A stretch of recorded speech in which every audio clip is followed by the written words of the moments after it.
Welcome into the Wild and Wacky Wednesday edition of Main Street Sports Today, presented by the Tennessee Orthopedic Alliance of Columbia. I'm Maurice Patton, alongside the OG, JP Plant, here for the first hour of our 2-hour show, as we are live from the Glass House, the Murphy Center, here on the campus of Middle Tennessee State University, which is hosting the TSSAA Girls Basketball State Championships. Today is the first of 4 days, and you hear the Richland faithful giving their Lady Raiders their props following a 45-25 state quarterfinal in Class 1A victory over Copper Basin. And as Wade Neely finishes up some broadcast obligations with the Lady Raiders, JP has been kind enough to step in here for the first hour of today's show. So, JP, before you get off to your obligations involving the state tournament, thanks for sitting in. Welcome back. I appreciate you having me, Mo. It's good to be back on this program, and for 3-4 years now, however long you've been doing this, Mo. This is the place for high school sports all across Middle Tennessee and beyond. As you say, high school prep sports and beyond. So you got it covered. But what a great atmosphere! It always feels it's almost like a homecoming when those of us that either went to school here or follow and cover a bunch of teams that come here. You see people you don't see maybe but once a year, so it's always fun. There's a familiarity about this place and just the energy of different fan bases coming in here. And you talk about Richland with that win. I know, obviously, in your coverage area, what a fantastic performance for that 45-25. I don't know if anybody saw that coming. Yeah, I don't think they did, especially if they were paying attention early, because Copper Basin was certainly in this thing early on, and then we kind of stepped away from the floor, and it looked like the Lady Raiders kind of took control of this thing. But, to your point, JP, about being here at Murphy Center, between being around for the state tournament and you, Wade, and I all attended school here, so it's always a different feel and a special feeling to be back on campus and be back in this facility. And so this is really fun. We will be here for the next 3 days, and then we will be here Wednesday, Thursday, and Friday of next week for the boys' state tournament as well. Looking forward to all of that. Looking forward to this show over the next couple of hours as we bring you local, regional, and national sports topics. In the second hour, as Wade rejoins us, we will be joined by Joe Sullivan of Main Street Media, talking a little college basketball on the local level. We've got one team, as we've talked about earlier this week, that has already punched through to the NCAA tournaments. We've still got another couple in play for doing so, and we will catch up with Joe on all of that in the second hour. In the second segment, JP and I will visit with our NASCAR analyst, Heather Williams, who we've missed out on here for the last little bit. Heather's had some scheduling issues. We've had some scheduling issues, but we're excited to get back with her and talk a little Christopher Bell, who is the talk of NASCAR right now, as he will go for a fourth straight win this weekend out at Vegas, getting Heather's thoughts on that. We'll also talk a little hockey. We'll talk some Titans. Just a little. Just slightly. Well, here's the thing. We've tried to talk as little hockey as possible here over the last little bit for obvious reasons, but not a whole lot to talk about it. But wait, there's more. But wait. Yeah. Right. Talk some Titans. The Titans have been busy here as free agency gets cranked up, and again, they've still got that number one pick today. So trying to figure out what they're going to do to get ready for the 2025 season. We'll talk a little Major League Baseball. Again, we'll talk some basketball, men's, women's, professional, all of that. And it is Wild and Wacky Wednesday. Wade and I will close this show by bringing you the weirdest, wildest, wackiest, and most wondrous news from across the globe. So be sure and stick around for that in the final segment. Big show, fun show. JP riding shotgun for the first hour. Let's go ahead and get into it with yesterday's results and today's schedule on the rundown. This is the rundown. We started high school baseball yesterday. It was Alcoa 9-2 over Westmoreland. Blackman shut out Upperman 4-0. Coffee County over Rockvale in a close one, 6-5. Columbia shut out Creekwood 10-0. Hang on a minute. Yes, sir. We've got coverage of that one at MainStreetMurray.com. But shout out to Burton Moore. 9 strikeouts. There you go. And a grand slam. Oh, hey. Doing it both ways. Exactly. There we go. All right. Continue. Little Shohei. There we go. Otani, right? I missed that. Yeah, there you go. Needed you last month. Dixon County 6-4 over Clarksville Academy. Mount Pleasant big over East Hickman 17-7. It was Gallatin 16-2 routing Pope John Paul II. Giles County in a doubleheader with Loretto. How about this? Giles County swept the doubleheader against Powerhouse Loretto in baseball 3-2 and 7-1. So a good start to the season there for Giles County. Good pasture 4-2 over Station Camp. Elsewhere in high school baseball, it was good pasture 4-2 over Station Camp. Hampshire 9-7 over Wayne County. Hardin Valley 18-5 over Nashville Christian. Independence 3-1 over Nolensville. And Watertown shutting out Jackson County 8-0. Eagleville also shutting out Laverne 15-0.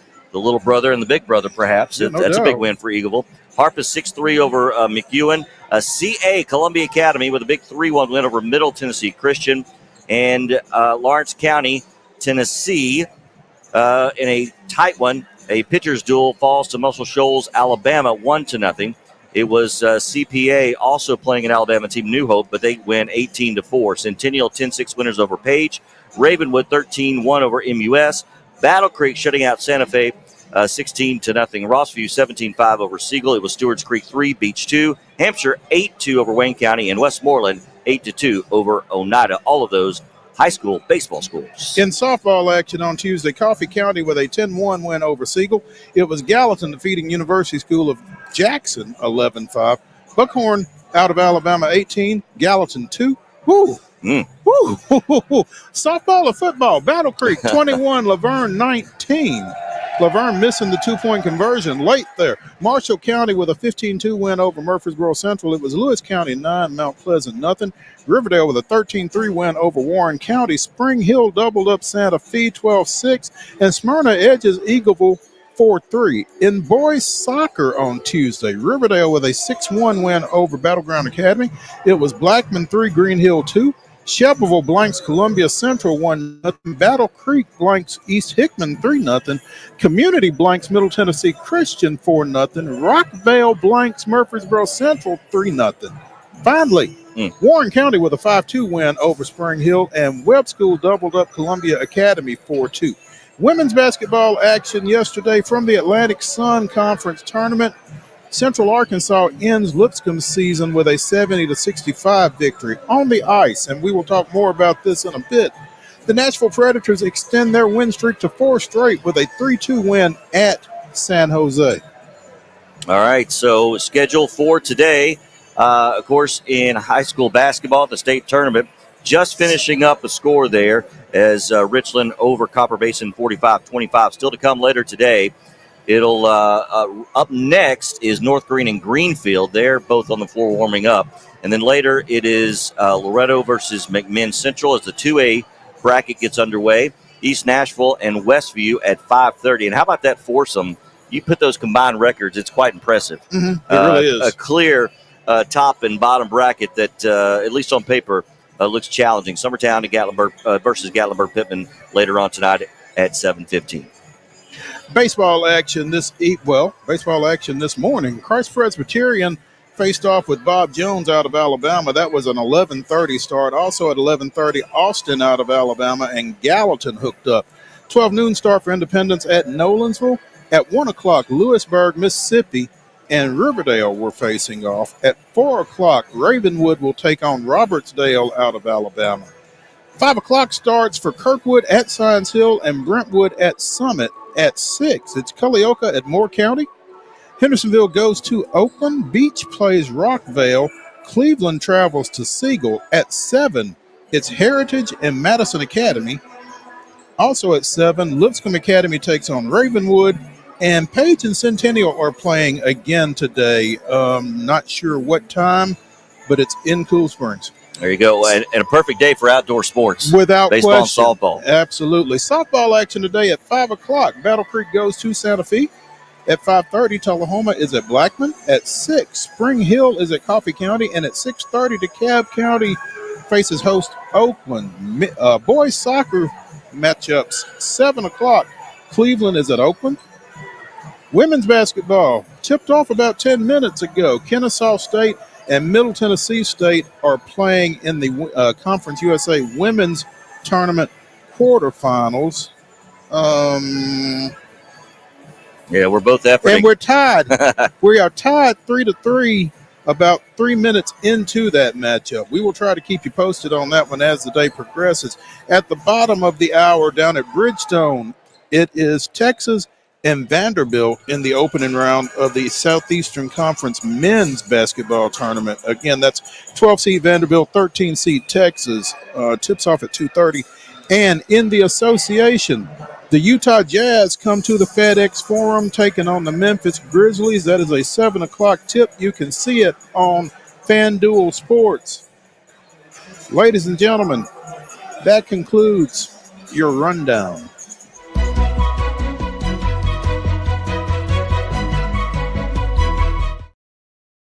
Your top story brought to you, as always, by the fine folks at Piggly Wiggly in Neely's Mill in Columbia. Be sure and check out their delicious daily deli lunch options available from 11 a.m.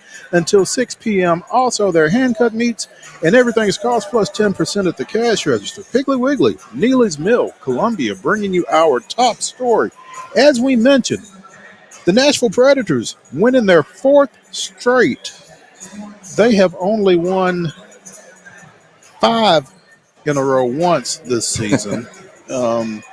They've not won a whole lot this season at all, to be honest. And so a 4-game win streak is to be celebrated. They scored twice in the opening period, had to score because had to hold the San Jose Sharks off. The Sharks came back and tied it. They got a goal with about 13 minutes left and held on for a 3-2 victory last night. Again, their 4th straight as they open a 3-game West Coast swing. So, you know, small victories, it's lipstick on a pig yes, to some degree, that's right. but you'll take wins. Yeah, right? you will. And, you know, when you look at the standings, it's a little scary. I hope you're sitting down if you haven't looked at them in a while, if you're a Predators fan. But you see how far down they are.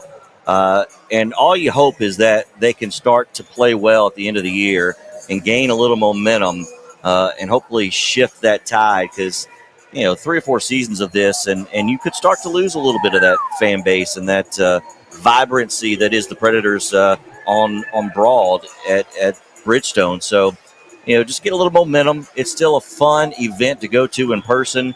Hockey, you could argue, is the best live sport to witness. The energy, the temperature of the ice, there's just a different feel to it. So hopefully they can get things turned around, get a little momentum heading into next year. Yeah, and the point that you make, JP, about, maybe stringing together some wins here late, it's kind of like my golf game, such as it is. I mean, one good shot. One good shot, especially late, especially if you get it, 15, 16, 17, 18, it has you feeling good about yourself as you walk off the course. And maybe if the Predators can do something to kind of feel good about themselves coming down the stretch here, things are a little better for the Predators. Things are a little better for this fan base going into the offseason. So, I mean, you'd like to kind of finish up strong, close with a little bit of a flourish maybe, and, maybe that's what's going to happen. But they got a goal last night. The game-winning goal was by Kiefer Bellows. It was Kiefer Bellows' first goal. Okay. In almost 2 years. Whoa. Has he been out?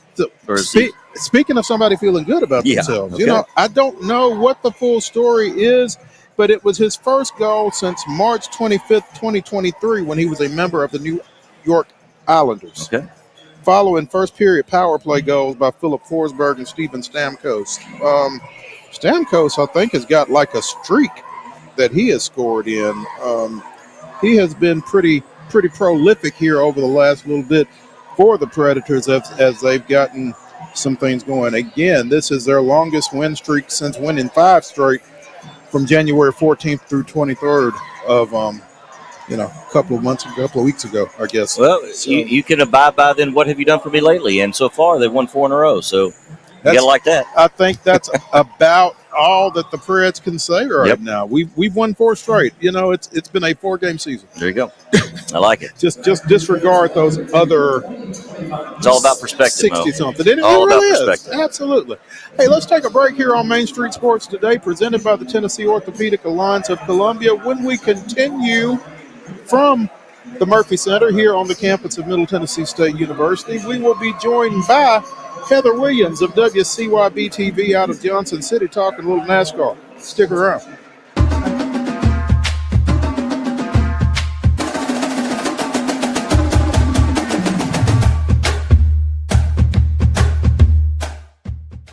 Whether you're an athlete or a weekend warrior, when it comes to your performance, don't settle for anything less than excellence.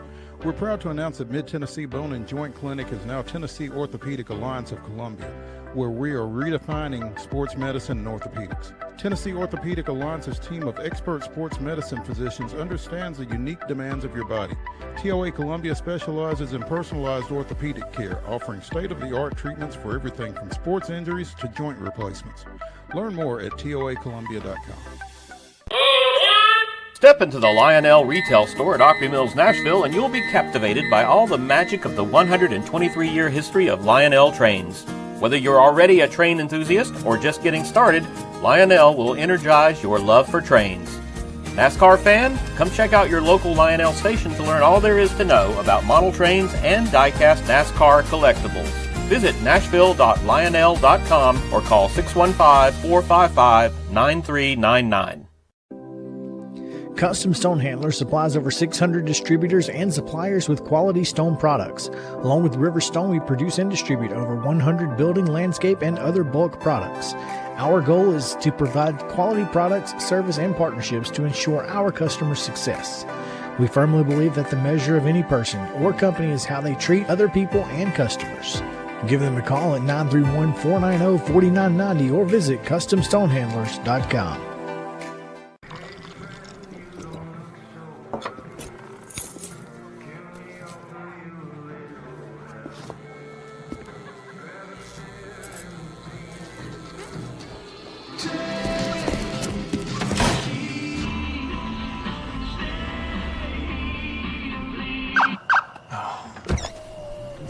You're seeing the signs too, right?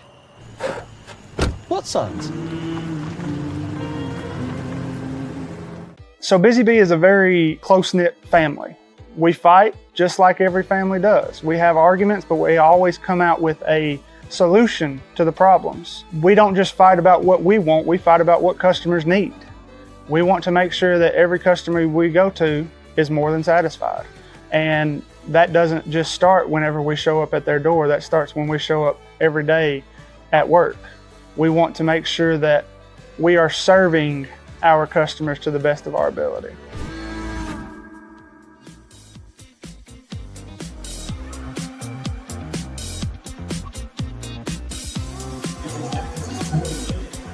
Welcome back to Wild and Wacky Wednesday here on Main Street Sports Today, presented by the Tennessee Orthopedic Alliance of Columbia. I'm Maurice Patton. This is not Wade Neely. No. This is, again, the OG, JP Plant, sitting in for Wade as Wade finishes up some obligations related to Richland's 45-25 win over Copper Basin in the third game of the Class 1A state quarterfinals of the girls basketball tournament here at the Murphy Center on the campus of Middle Tennessee State University. We are perched high above the playing surface, getting ready for the tip-off. They just tipped it off between Greenfield and North Green. That's Greenfield from West Tennessee and North Green from Upper East Tennessee in the final Class 1A state quarterfinal matchup. That will be followed by 4 Class 2A matchups, including Loretto and Summertown, not playing each other, but both playing in the Class 2A state quarterfinals. Again, we await the arrival of Heather Williams from WCYB-TV out of Johnson City as we anticipate talking a little NASCAR with her. And right now, if you're talking NASCAR, the talk has to start with Christopher Bell. Did you say going for his 4th straight? That's unheard of in the modern NASCAR world, at least from my experience, right? We mentioned it, I guess, on Monday coming out of his win at Phoenix this past weekend. The last guy to win 4 in a row to win 4 of his first 5. I'm not even sure if it was 4 in a row, but it was Bill Elliott back in 1992. He won 4 of the first 5 races of the 92 season. I don't know that anybody has won 4 in a row. Yeah. But I know who would know. Yep. If she gets here. Mark, have we heard from Heather? Reached out to her. Still waiting to hear. Okay. All right. Yeah, I'm anxious because I was looking at some of these paint schemes for the upcoming weekend in Vegas. You know, it's always a little different and a little special, but I've got one in particular I need to ask her about, so I hope she can join us. Hope she can shed some light on that for us. Yeah, Heather is always a bevy of knowledge, and we so love to have her with us. So let's see if we're going to have her with us. She could probably talk a little North Green, too. That's Most in kind of her backyard. I'm sure she knows a little bit about. That's an excellent point. We'll have to be sure to get her to weigh in on the Lady Huskies as well, who just took a 6-4 lead about 4 minutes into this matchup with Greenfield. So, the NASCAR Cup Series goes to Vegas. Again, Christopher Bell won this past weekend at Phoenix. He won the week before that at the Circuit of the Americas out in Texas, and he opened his string with a win in Atlanta. So, again, Christopher Bell is on the roll. Yeah, the only thing he's missing is that Daytona win. Yeah. And to wrap up the first part of the year, but still, 3 in a row is impressive. And on 3 different styles of tracks. That's too. what Wade was pointing out as well. Yeah, three very different approaches, I would think, and to win like that in that fashion, pretty impressive. The Texas Circuit, that's a road course, right? Mm-hmm. Yeah, that's a Formula One, I believe, is on that one, mm-hmm. right? And winning 4 in a row sounds a lot like Formula One because you've got basically 4 or 5 that compete. It seems every year at every race, and it's for Formula One, there's it feels like the money can go a lot farther in F1, and there's a clear divide there. NASCAR tries to regulate that a little more, kind of like the NFL. So it's more parity. Correct. Yeah. So it is quite the achievement to win 3 in a row, and you got to have, no pun intended, you got to have everything clicking on all cylinders. Maybe it was intended. I don't know. I think it was intended, but that's okay, though. Drivers with 4 consecutive wins in modern NASCAR history. Here we go. 8 since 1972. Okay. I guess that's fairly modern. I'm sure Richard Petty, right? He's got to be one of those. Because that was in his wheelhouse. Let's see. Cale Yarborough in 76. Darrell Waltrip in 81. Okay. Waltrip won. Didn't he win like double-digit races that year? Probably. He won the championship that year. Yeah, there was a year he just ran away with it. Dale Earnhardt in 87. Okay. Harry Gant in 91. Harry Gant. You would not have guessed that one. No. Let's see. Which one of these is not like the other? Bill Elliott in 92. Yeah, okay. Mark Martin the following year, 1993, won 4 straight. Let's see. Is that it? No. Martin won the Cup that year, too, didn't he? Mm-hmm. Yeah. No, he did not. Did he not win it that year? No, he did not win the championship that year. Jeff Gordon won it in 1998 when he won 4 straight at Pocono, Indianapolis, Watkins Glen, and Michigan. And the last to win 4 straight was Jimmy Johnson in 2007.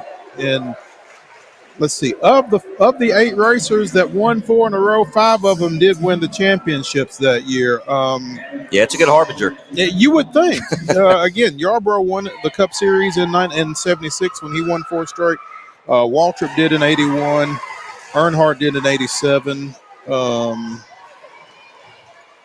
and then Jeff Gordon and Jimmy Johnson, when they won 4 straight, they won the Cup Series in those years. Yeah, because so like you said, it's a pretty good harbinger. When you win 4 straight, you got a lot of stuff happening in a positive direction. And with, correct me if I'm wrong, but with the playoffs now, the points are weighted a little differently, right? Mm-hmm. So you can build up quite a lead, maybe more so than you could in the past, because when you get to the playoffs, it kind of weeds other contenders out. It weeds some folks out, but at the same time, you kind of start from zero once you get into the playoffs too. So I don't know how much weight there is on the regular season once the playoffs start. So it's an interesting dynamic, to say the least there. But you got to feel good about what you're doing when you're able to string 3 or 4 wins together in a row, especially this early in the year. So it feels like things are really going well for Christopher Bell right now. And going into Vegas, I wonder what that feels like. I mean, is that a pressure situation when you won 3 straight, or how do you approach that? That is a good question, because there are a lot of different ways you could go, I imagine. Now, he's fairly young, if I'm not mistaken, so this is probably new territory for him. And so you could fall a little bit under pressure, but after you won the first one, you won the second one, well, you won 2 in a row. Well, that didn't bother him to win the 3rd in a row, so maybe it doesn't. Maybe you can play off that momentum, if you will. And so it's I know you got to feel good. I'm glad to see the schedule has shifted from in the past to where they went directly to Vegas right after Daytona, right? Or they go to California. I think there was Atlanta in there early on. This year now, but in the past they would after Straight Daytona. there? I think so. There were a couple times where they did that, but kind of morphed it through. Good to see the Circuit of America do the road race, the road course there in Austin. So NASCAR, and we've talked about this for a few years. NASCAR is slowly trying to adapt a little bit to kind of a new age way of doing things, even though it is a sport so built on tradition and the history. It's obviously unique to any other American sport, right? That we have because of how it was grown and how it started and the reasons for that. So yeah, but yeah, I mean the way they've kind of spread the sport out, grown the sport geographically speaking, as much as anything. I mean, again, you're talking about running at Texas, running at Phoenix, running at Vegas. You're in places where 20, 30 years ago, that wasn't necessarily going on. Yeah, they had the big expansion, of course. Dale Earnhardt Sr. kind of lifted outside of just the Southeast region. Jeff Gordon kind of picked that mantle up coming from California and kind of brought the West Coast into it. Jimmy Johnson kind of followed with that. And they grew into the Northeast, and they grew into the North, and they grew to the West.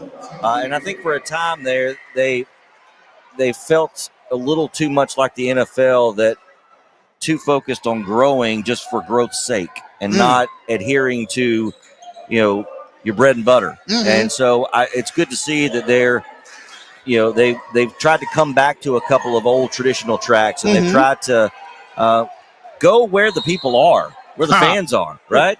I mean, that makes a lot of sense. It does, but it's easier said than done, it feels like. And sometimes you have to go to other places to realize kind of where your bread and butter is, I think. Sometimes you have to maybe expand and then maybe contract.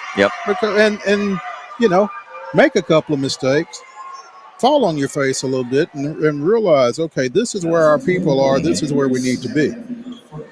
Because you can't necessarily force it on folks. So it is good to see that. Yeah, absolutely.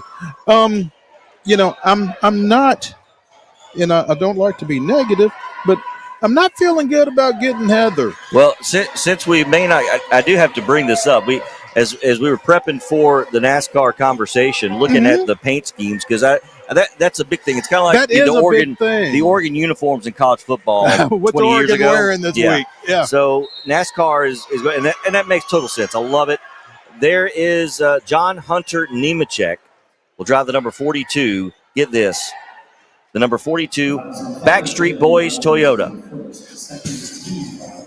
Hey. Yes, Backstreet Boys Toyota. So it is a kind of an aqua blue shade that has an image of the Backstreet Boys. They've got, looks like they've got a run coming at the Millennium Sphere in Vegas, which is an impressive venue. But so promoting that. So that's going to be the paint scheme on the John Hunter Nemechek, number 42, the Backstreet Boys Toyota. So look for that one this weekend in Vegas. And they will love that, especially as they're getting ready to play. Yeah, and as he gets out in front, he can go bye, bye, bye. Long setup for that one, Mo. I can go home now. Well played, sir. Well played. Let's take a break here on Main Street Sports Today, presented by the Tennessee Orthopedic Alliance of Columbia. We'll come back. We'll talk a little football because there is a lot of it to talk about. Stick around.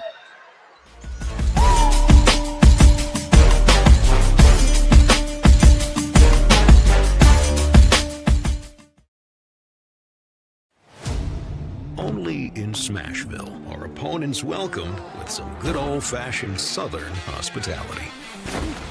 We'll give you a hand, cheer you on. Hey, we'll even leave a light on.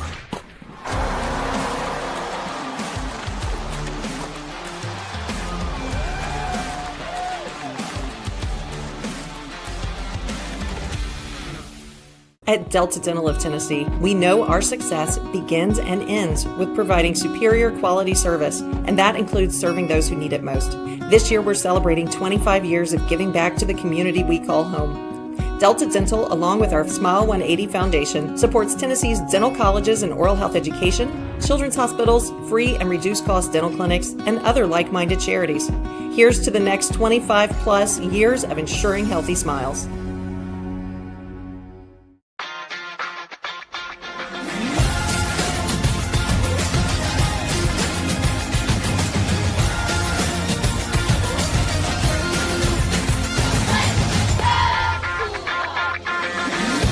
Whether you're an athlete or a weekend warrior, when it comes to your performance, don't settle for anything less than excellence.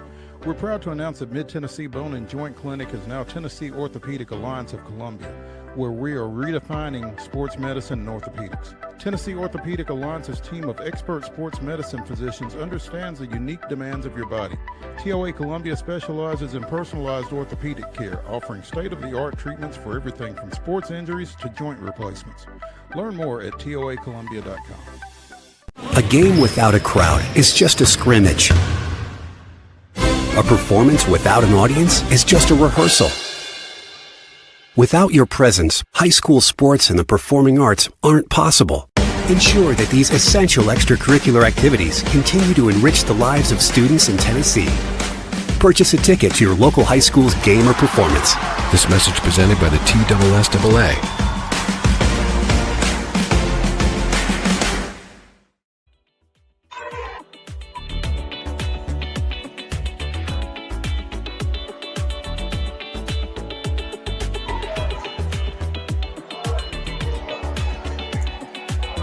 So there was John Hunter Nemechek's ride for Vegas this weekend, but party foul on JP Plant.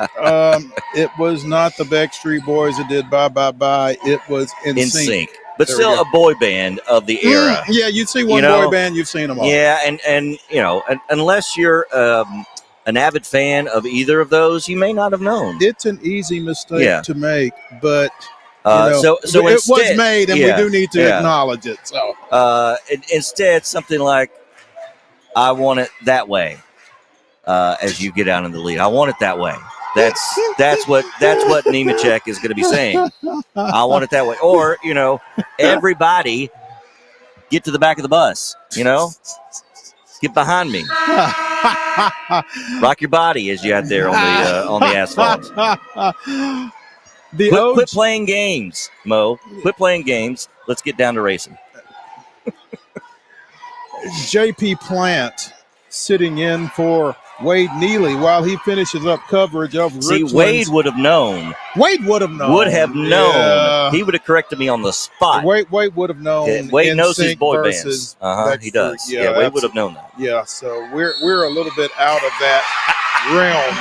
Yeah. Oh, by the way, before we leave this real quick, we've had this conversation before at some point, and probably on the air. But my first concert that I was taken to. Notice I was taken to. No, it was at Starwood. You were taken to. I was taken to. I was in middle school, I think, or maybe elementary school. Went with some cousins and my aunt. Some Backstreet Boys. Oh, so you should have known that. I should have known that. Yeah. Yeah. Okay. I should have known that. Whew. Yeah, I did not sing along to Bye Bye Bye that night because they didn't do it. There we go. Because it had not been written yet. Because NSYNC wasn't along yet. Okay, so the Tennessee Titans yesterday said bye to Ryan Stonehouse and Nick Westbrook-Akine, among others. Much to the consternation of a large portion of the fan base, which was much to some folks' consternation on Twitter that folks were that fired up about losing a punter. Yeah. With the performance the Titans have had on the field the last couple of years, when your punter is one of your more popular players, that typically means you haven't had a good year. Things haven't gone real well. But, and there are so many different things that go into why people are released. The least of which it's certainly most of the time in the NFL in particular, not going to be about how popular you are or are you a fan favorite? So, it's a business, and Stonehouse was good, but it's a value game.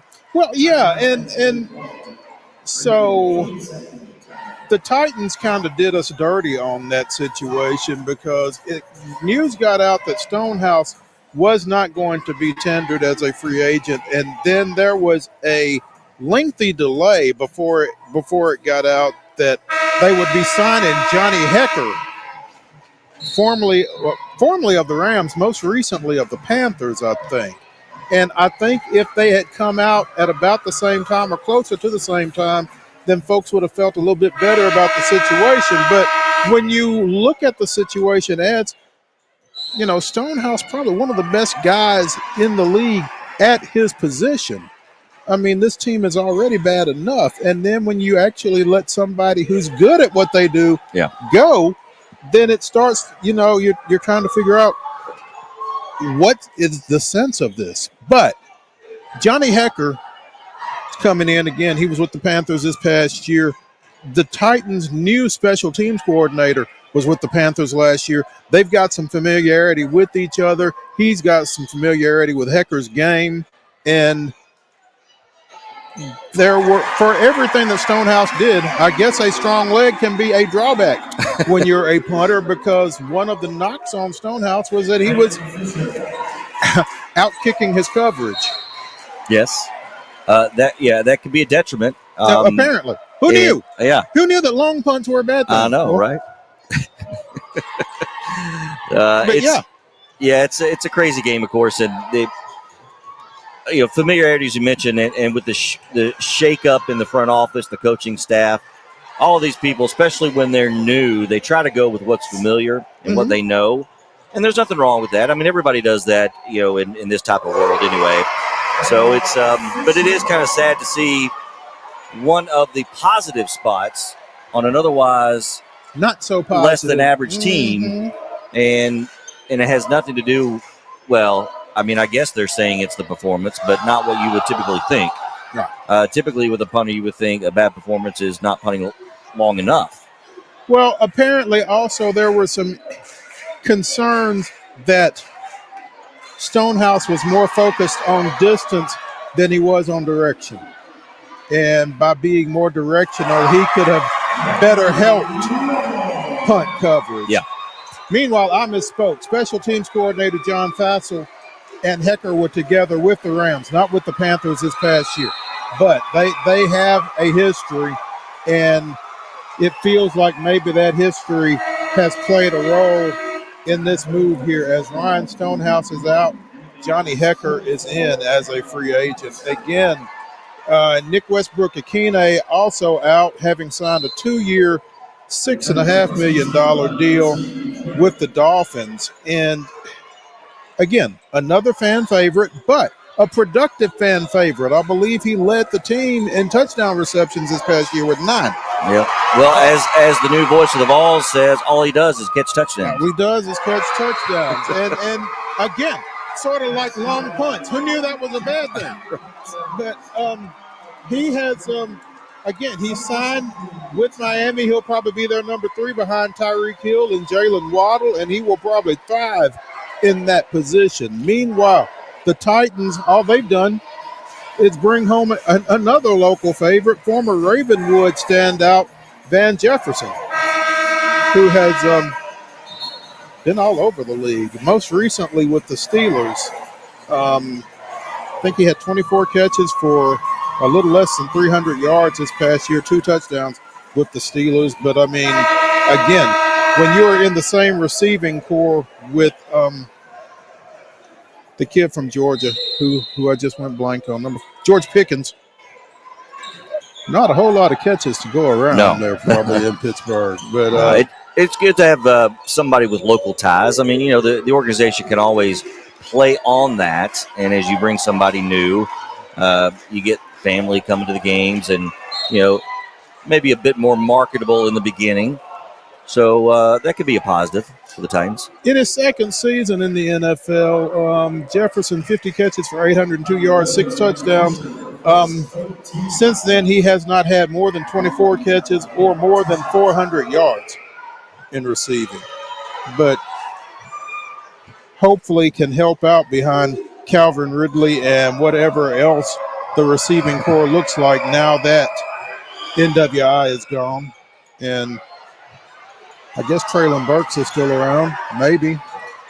Yeah, so far. Right. You know, of course, he had that ACL injury, and, you know, this also mentions, you know, right now on the roster at wide receiver, Jaquin Jackson, Bryce Oliver, Mason Kinsey, and Tay Martin. So Oliver was pretty impressive in some spots, but I mean, he's a young and unheralded guy, so it'll be interesting to see just what they do. You feel like they aren't done at receiver in free agency. yeah, and perhaps, you know, I mean, none of these are really household names, which is not a bad thing because the Titans have tried that over the last 5 years to get household names, and it hasn't really played out as they had hoped. They had one that they developed after drafting, let him go with the trade. We won't get into that. Yeah, no, but, let's not get into that. But hopefully one of these guys will kind of materialize into one of those go-to receivers that many people may not have been aware of, and can really bolster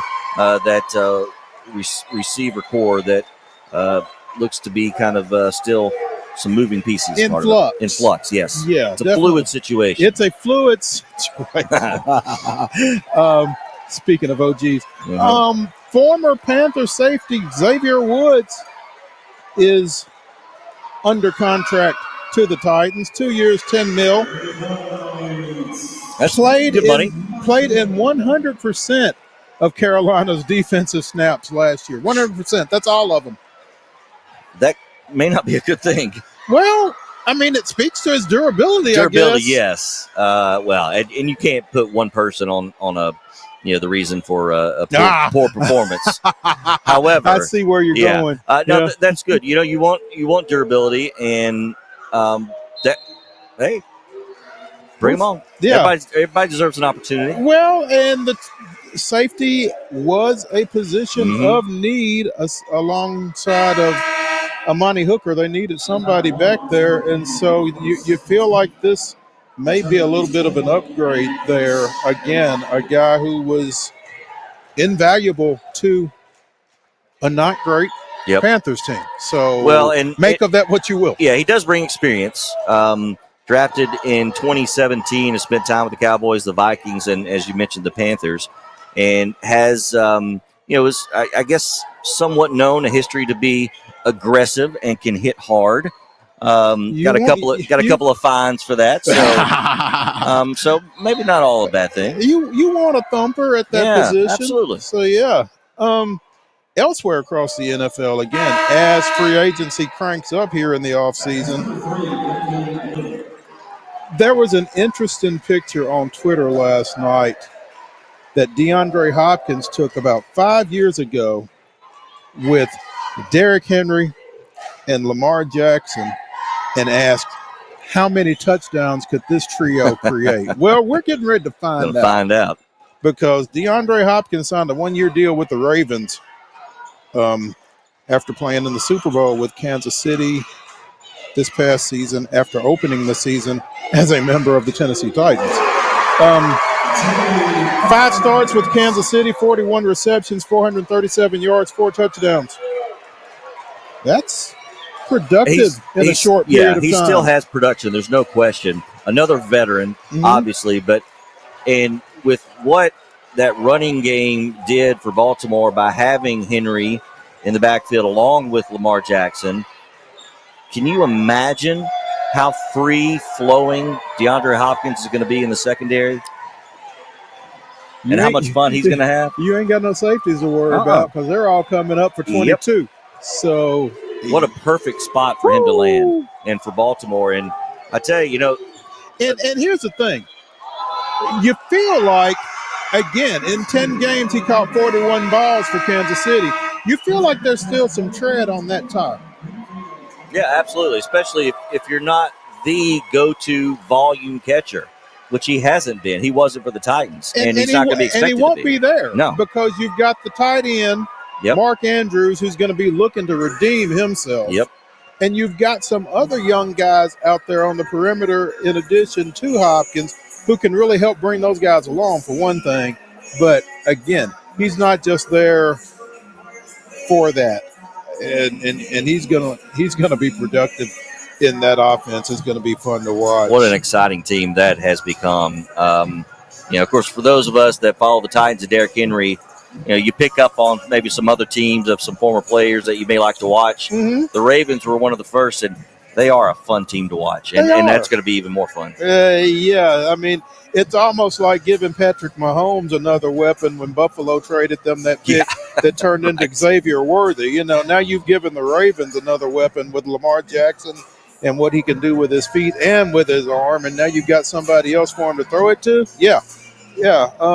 You wonder if the Ravens haven't maybe offset the Chiefs as the favorite in the AFC with that. It'd be hard-pressed. They're certainly right there as the clear number 2.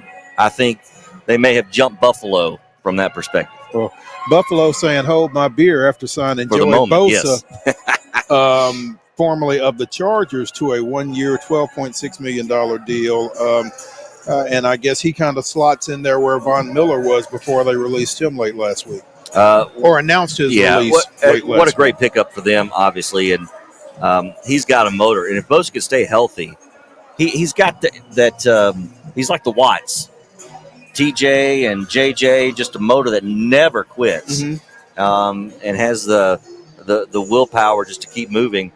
And in a spot like Buffalo, and I'm sure in that kind of mentality of the rough and tumble winter that is upstate New York and lake effect snow, that's a good pickup. And that's going to be a hell of a transition, though, from San Diego to Buffalo. Yeah. Woo. Yeah. But he played college in Columbus, so he's not too far from that. It won't be too much of a change for him. Yeah. But what a great pickup, and 1 year at that price is not bad. Mm-hmm. It's not bad. You wouldn't want a multi-year deal at that number. No, but I think for Buffalo, I think this is an indication that they're trying to that they're all in, and they're trying to stay at that Baltimore. KC level, like you said, and when you feel like maybe Baltimore has jumped them as the clear number 2, again, Buffalo kind of saying, maybe not. Mm-hmm. They're still on that chessboard. We're still on the chessboard. Yeah. Don't forget about us over here. Yeah, or go ahead and forget about us. That's fine. Sure. We're good. Justin Fields to the Jets. I mean, who's your quarterback? No, well, Justin Fields is your quarterback. But I mean, I struggle with the Jets, and I know Wade is a Jets fan and isn't here to defend himself necessarily, but I mean, you hope things are different for them with Aaron Glenn coming in as the new coach, but so often it just feels like they're just kind of spinning their wheels with whatever they do. Yeah, it's amazing how these organizations can kind of become what the perspective is in a lot of ways, right or wrong. And it feels like the Jets are one of those franchises that kind of fall into that. And I mean, even when you get somebody, when you get the likes of Aaron Rodgers, yeah, Mm-hmm. Aaron Rodgers that comes in, and the injury, and it just they butted heads in later, and it didn't work, and so it's good for maybe Fields to have a fresh start somewhere else. Not sure he had quite the best support with the Bears. Yeah. He's clearly shown that he can get it done if he's got people around him, if he's got protection. And so maybe a fresh start will be good for him because he's should be coming into the prime of his career. Should be, yeah. Just a little bit of experience, and he's still got the athleticism to go with that, a little bit of knowledge. So now obviously he's on his third team, and whatever he does, he's going to have to pick up on things quickly to really have the impact with the Jets that they're going to want him to have, I think.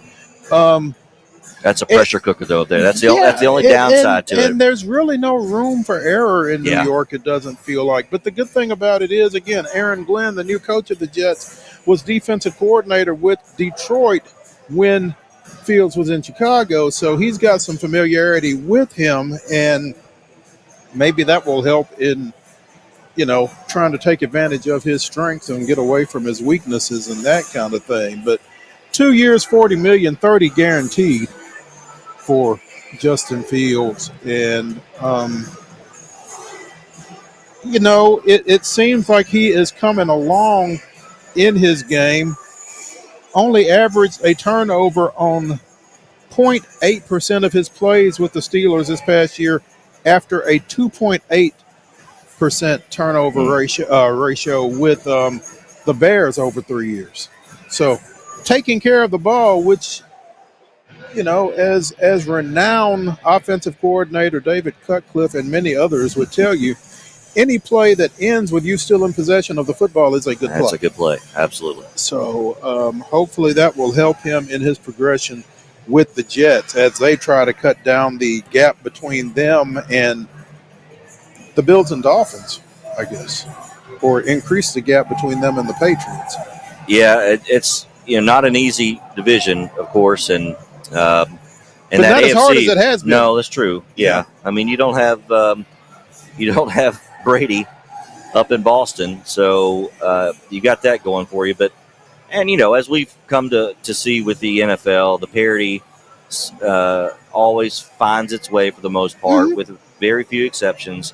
And it's not unlikely for a team to all of a sudden jump right up and be in the mix for the playoffs and potentially could ride the right matchups into the Super Bowl. From the college football ranks, it sounds as if there might be a Norfolk State Colorado matchup somewhere out there in the future on the college gridiron, as apparently Michael Vick, the new coach at Norfolk State, and Deion Sanders, who kind of led the vanguard of celebrity coaches, have apparently kind of been kicking around the possibility of such a game. It's why not? And obviously, Deion has certainly done for the most part what he says he's going to do or did when he was at Jackson State. And then also at Colorado, but shedding a light on the HBCU. And, you've got somebody with the celebrity status of a Michael Vick, both good and bad. I think as time goes on, the bad is less and the good is more, because he's certainly, what a great story, I guess, for him, considering where he was when all that happened. So to be able to get a head coaching job and then to have the ability to utilize his namesake and his connections, why not? I think it's great. I think it would be a lot of fun. And again, to your point, Dion kind of having been where Michael Vick is now, when he began his collegiate coaching career as a head coach at Jackson State and an HBCU. Vic coaching at an HBCU right there in his backyard as a Newport News native there, trying to elevate that Norfolk State program, and a game between those two would command a lot of eyeballs. Yeah. Well, and, as you mentioned, that Tidewater region for a long time has been rich with not only football athletes, but athletes of all kind, of every sport. Vic, obviously one of those. Right. And so, being able to put a spotlight on your region, and for those that are in that area, and with NIL today too, with what he may be able to do because of who he is, get more money than his counterparts, might be able to keep some of those guys at home where otherwise they'd be going to big D1 schools. Certainly. So that's something to kind of keep an eye on, something to look forward to, I think, with those two guys kind of being movers and shakers in their positions as, celebrity coaches, African-American coaches. Vic at an HBCU kind of elevating the visibility of that realm of the college football world, I think. So that would be great to see if they pull that off. Let's take a break here as hour number 1 of Wild and Wacky Wednesday winds down here on Main Street Sports today. We have begun the second half of this North Green-Greenfield matchup, and North Green leads at 25-24 as of right now. Greenfield on offense, putting up a 3. Nope. 25-24 North Green right now, early in the third quarter. JP, I know you've got a game to get ready for. Wade apparently is done with his non-Main Street Sports Today duties and is ready to fill the warm chair. There you go. Yep, it's warm. JP, appreciate it. It's fun. Been a lot of fun. Thank you, Mo. In sync. In sync. Not Backstreet Boys. In sync. Bye, bye, bye. That's what I'm saying now. From in sync to you. Man, I appreciate it. We'll catch up. Now, what do you do? Are you doing the Loretto game? I've got Loretto, McMinn Central, and then later on Summertown and Gatlinburg Pittman. Oh, so they put the Lawrence County guy on the 2 Lawrence County games. Apparently, yes. Okay. A little familiarity, but you know me, I'm straight down the middle. There you go. All for the network, so straight down the middle. Are we expecting a Clint Brazier sighting for the late game? It's a good question. I don't see why not. Although the crawfish. I don't know if the crawfish is bowling yet. No, I think the crawfish is tomorrow. Tomorrow, yeah, typically. So, Yeah. but still, He should be done with his haircutting duties in that's time right. to get Yeah, up here. yeah, it should be. Yeah. Okay. All right. Yeah. Sounds good, man. We appreciate you. Good We'll to see catch you. up. How about? All right. Let's take a break. We will be right back. Me, Wade Neely, and the grab bag. Stick around.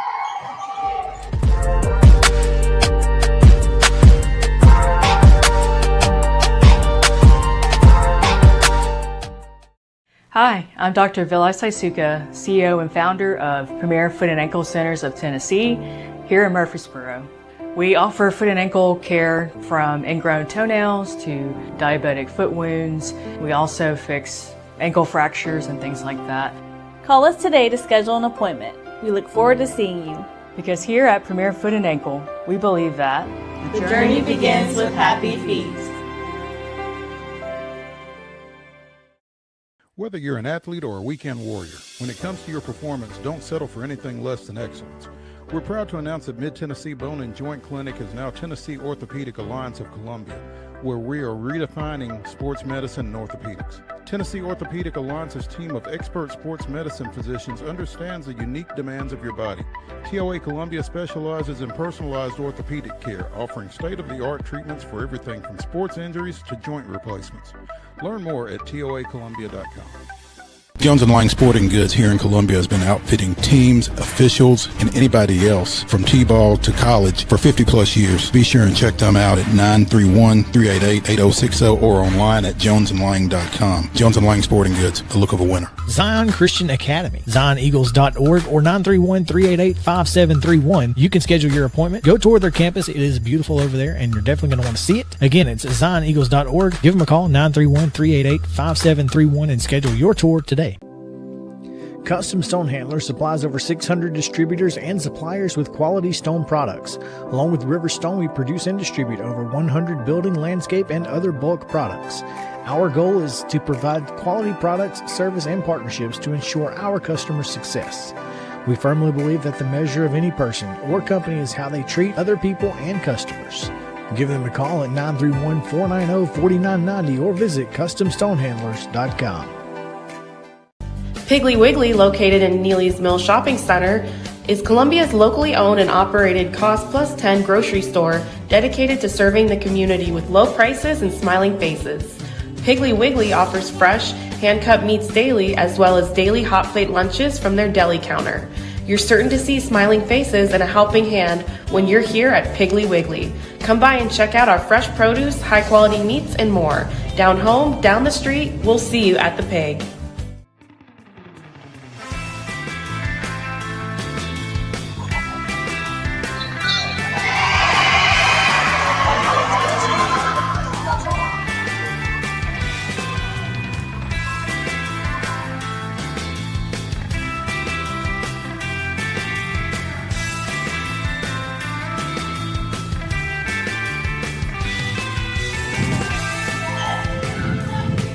Shift change. JP is out. Wade is in. Welcome back to the second hour of Wild and Wacky Wednesday here on Main Street Sports Today, presented by the Tennessee Orthopedic Alliance, as we continue to be live from the Murphy Center site of the TSSAA Girls High School Basketball State Championships. North Green clinging to a 27-26 lead over Greenfield in the fourth of four Class 1A state quarterfinals here. Wade was wrapping up his broadcast of Richland's 45-25 win over Copper Basin. And Wade, when I stepped out, I guess at the end of the first quarter, that was a really close ball game. And if anything, it was a lean toward Copper Basin. Second quarter, I guess the Lady Raiders kind of found their footing. And good to be back in the saddle here. Thanks to JP for filling in. And yeah, Richland caught fire in the second quarter. And really from there just kind of controlled the game. Copper Basin is a good team that had knocked off Van Buren County, who we saw, throttle their opponent in the first game this morning. County. No. Memphis Middle County. Memphis Middle, yeah. And then Moore County goes down. So this single A tournament has been crazy thus far. Feel like it probably will continue to be a little crazy. But for at least one more round, Richland moves on. Got their first win since 1986 here in the Glass House and first appearance since 93. So we posed the question to Chad Hall, the head coach of the Lady Raiders, in the postgame. Who's going to turn out the lights in Linville? He said there's at least one or two folks that are still back milking cows. So not all of Linville was here today, but most of the town is in the building. But yes, great win for them. The cows do have to be milked. Yeah, they got to. Duty calls. Yeah. Unfortunate for those milkers. But yeah, big win for the Lady Raiders. They move on and they will play the winner of this Greenfield North Green game in the second game on Friday, right? 11 o'clock game. Yeah. Bright and early. Maybe those milking cows will be able to get up here and get back for the evening milking. You might be onto something because, I feel like 11 a.m. is – you've already done half a day's work if you're back on the farm. So, there we go. Man, it was good to see them play well. Be fun to see the rest of the day here kind of unfold, and good to be back up top here as we get ready for hour number 2. Absolutely. I'm glad to have you back because there were some pop culture references that were botched that you would not have. So, having the OG was good, but it's good to have you back in saddle as well. Getting into the grab bag here as we get into the second hour of Main Street Sports Today. And, Rob Manfred going to Rob Manfred, I guess. Right now, it seems that he is really putting the pressure on the Tampa Bay Rays ownership to sell.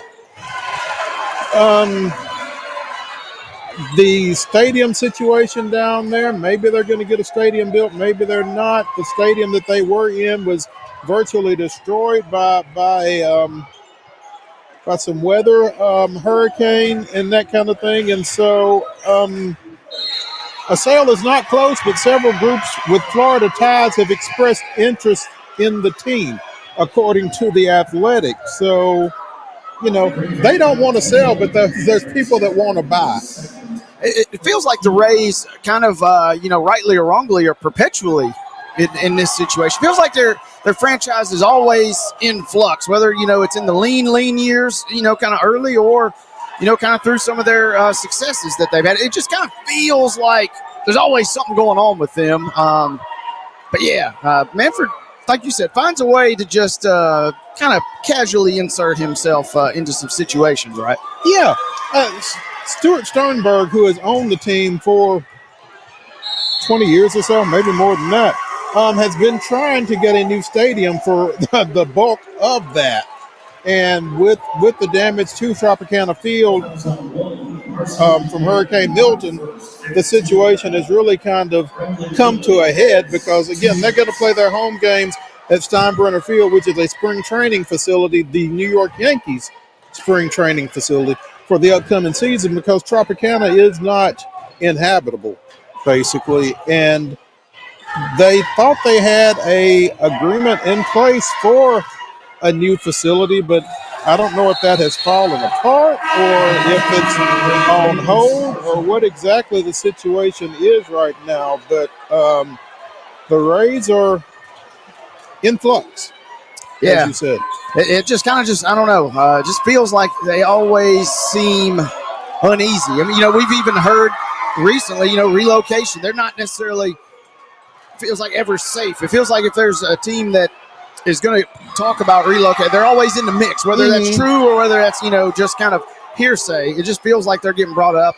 So I'm going to be kind of curious to see how this plays out. And, you obviously hate the circumstances that you find yourself in. But, I mean, we kind of talked about this, with the Titans and some others. The Houston Texans just announced they would renovate their stadium rather than build a new one. But, I mean, if you have a situation like this, I mean, if I'm an owner, I probably would try and parlay or angle for a new venue as well, right? Yeah. We've got a kid for Greenfield down on the floor right now, down at the free throw line here on the Greenfield end of the floor. So she is in a sitting position right now. Can't tell exactly. Looks like maybe she's grabbing a shoulder or something. I can't really tell from the angle that we're at here. Beyond the baseline that Greenfield is playing toward. She's up, and she's walking off. So, yeah, that's for sure. That's a good sign. And she's trying to stay in the game, but I think she's got to come off once medical attention was given to her on the floor. Yeah, at least just for a minute, right? Yeah. She's grasping at her neck, though. So I think they're going to be real cautious with that. I don't think she'll be coming back in anytime soon. Anyway, and I guess she was fouled because Greenfield is shooting free throws. The Dodgers extended manager Dave Roberts through 2029. If anybody deserves it, I dare say it's him. He's the defending World Series champion. They've won twice in the last, 5 years now? Mm-hmm. If you count the pandemic World Series. Yep. The extension was for upwards of $32 million, which may put him atop the managerial salary list in Major League Baseball. He goes into year number 10 with the Dodgers and has the highest winning percentage in Major League history at .627. It's won 851 games. The Dodgers have made the playoffs each of the last 9 years. mean, kind of model consistency, kind of the new evil empire, as we've talked about a lot. And if I'm Dave Roberts, I'm like, hey, you've already been flashing all this cash on everybody else. Where's mine at, right? I mean, that's what I'm thinking. Yeah, you're asking me to put all this together and make it work, and I've been really doing a pretty good job of it, by the way. So yeah. No reason not to extend him. I'm excited and grateful to continue this great journey with the Los Angeles Dodgers, the best organization in sports.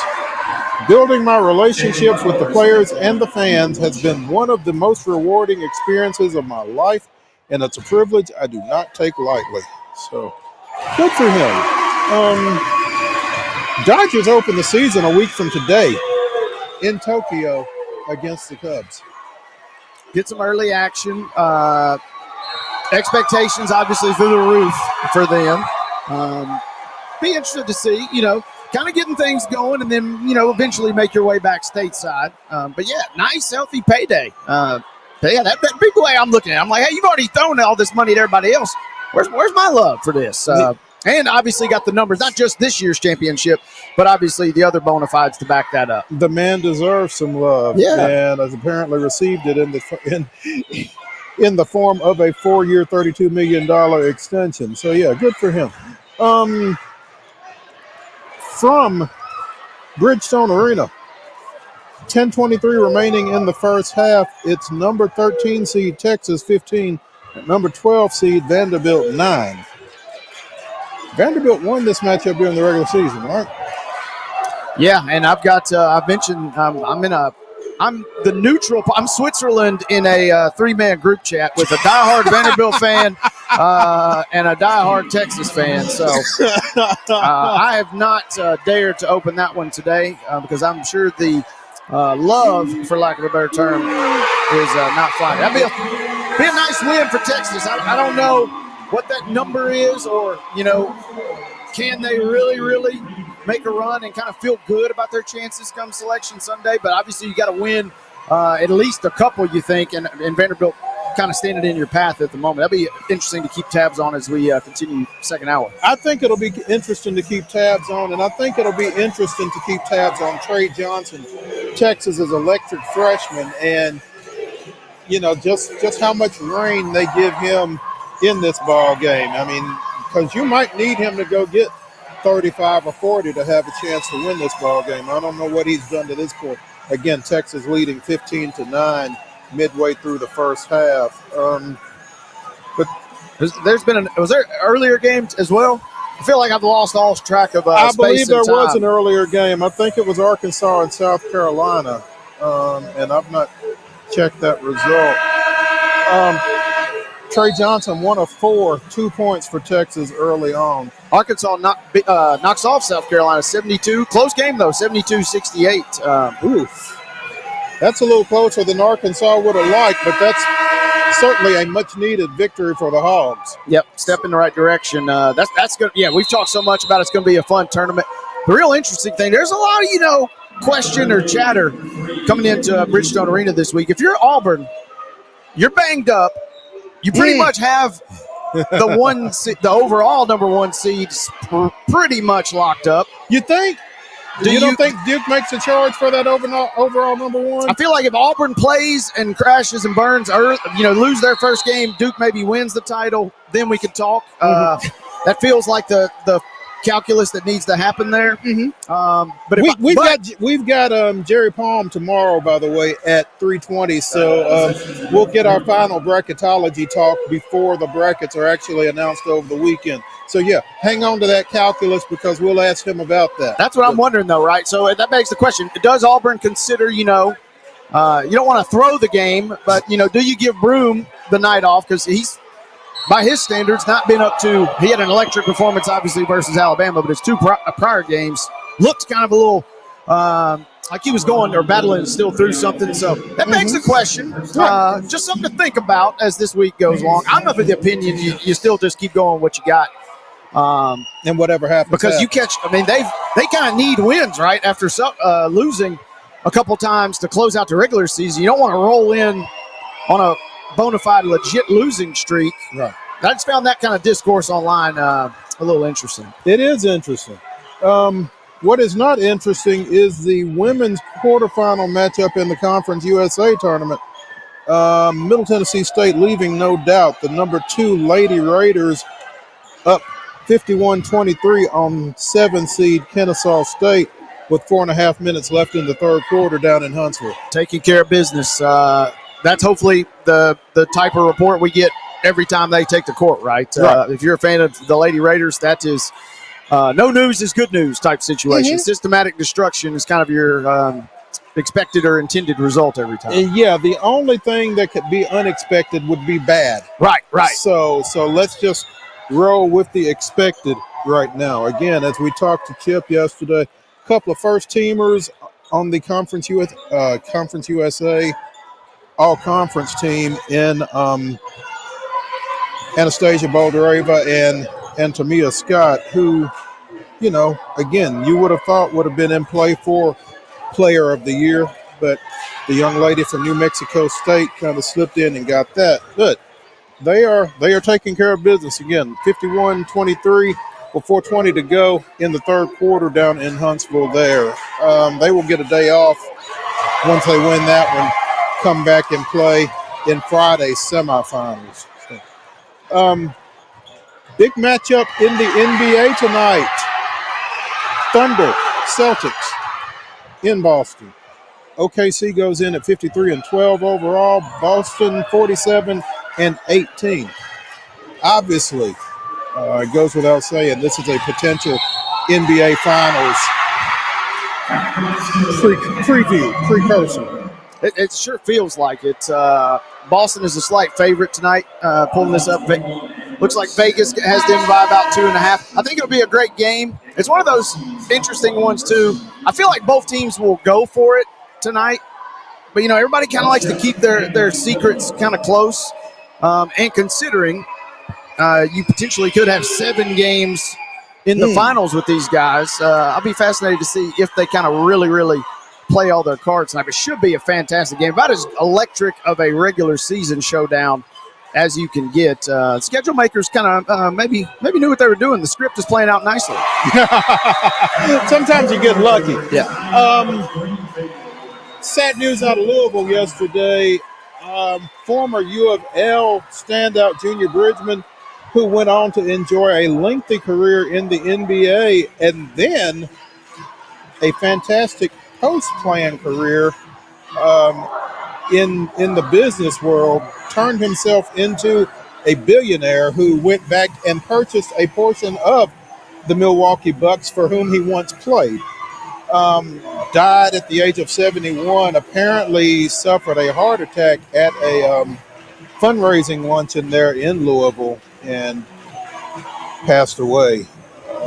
Again, Bridgman bought into some restaurant chains after, a modest professional basketball career from a financial standpoint. I mean, hearing from athletes like Charles Barkley and Shaquille O'Neal and those type guys who made their money playing basketball. One of the things that they said in tribute to him was, this guy didn't get rich playing basketball, but he took what he made and he invested it well and turned himself, self-made billionaire, sufficiently enough that he could go back and purchase a piece of a team that he once played for. That's kind of the dream, right? You get your chance at glory on the court, and especially back then, salaries in the NBA, of course, just in general, that was not a toxic property, but it was, not certainly as popular by any stretch of the imagination as it is today. So for a guy, to not even make over $350,000 in a season ever, and then roll that into, the upwards of close to $1.5 billion, that's kind of the ultimate success story that will be sadly missed. And the outpouring kind of on social dictated as such yesterday as I was scrolling through. Played 12 NBA seasons, made $2.95 million for his career. That's for his career. That's league minimum, isn't it? Yeah, that's we talked about the 10-day contract salary the other day. I mean, that's relatively close. Man, that is crazy to think about, and being able to kind of like to pull that business acumen together, and then to kind of cap it off, right, coming back into the fold as an owner. That is kind of the ultimate success story in my mind.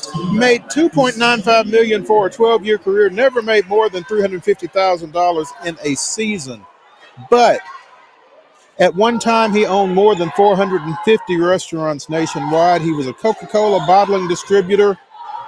He is the owner, or his estate obviously owns Ebony and Jet magazines, two publication staples in the African American community. And again, back in the fall, or back in September, purchased 10% of the Milwaukee Bucks. So, I mean, inspiration.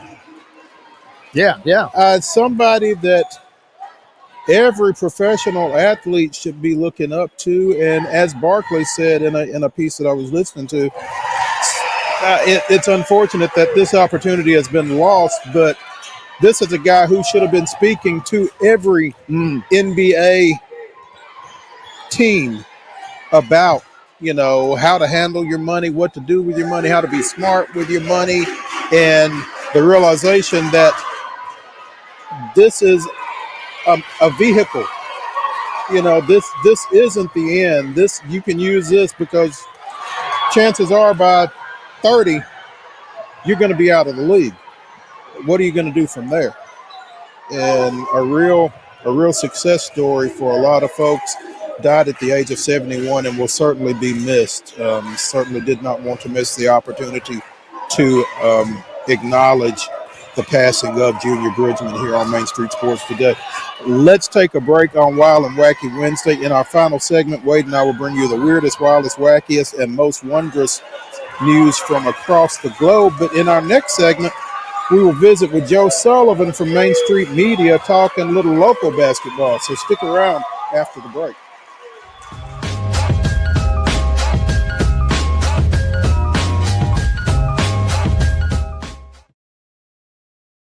Hi, I'm Riley, a certified physician associate here at Premier Foot and Ankle Centers of Tennessee. We have a couple locations, Murfreesboro, McMinnville, as well as Franklin. We treat people of all ages. We're excited to get you back on your feet and hope we can help you today. Call us today to schedule an appointment. We look forward to seeing you. Because here at Premier Foot and Ankle, we believe that the journey begins with happy feet.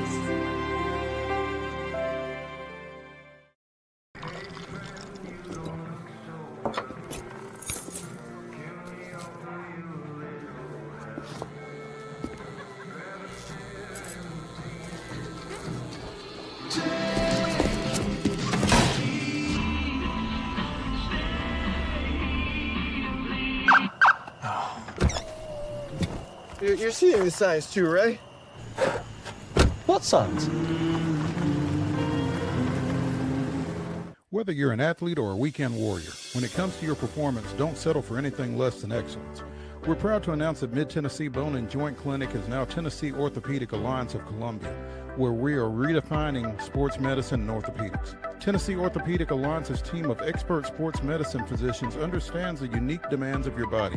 TOA Columbia specializes in personalized orthopedic care, offering state-of-the-art treatments for everything from sports injuries to joint replacements. Learn more at toacolumbia.com. Jones & Lang Sporting Goods here in Columbia has been outfitting teams, officials, and anybody else from T-ball to college for 50 plus years. Be sure and check them out at 931-388-8060 or online at jonesandlang.com. Jones & Lang Sporting Goods, the look of a winner. Zion Christian Academy, zioneagles.org or 931-388-5731. You can schedule your appointment. Go tour their campus. It is beautiful over there, and you're definitely going to want to see it. Again, it's zioneagles.org. Give them a call, 931-388-5731, and schedule your tour today. Piggly Wiggly, located in Neely's Mill Shopping Center, is Columbia's locally owned and operated cost plus 10 grocery store dedicated to serving the community with low prices and smiling faces. Piggly Wiggly offers fresh, hand-cut meats daily as well as daily hot plate lunches from their deli counter. You're certain to see smiling faces and a helping hand when you're here at Piggly Wiggly. Come by and check out our fresh produce, high-quality meats, and more. Down home, down the street, we'll see you at the Pig.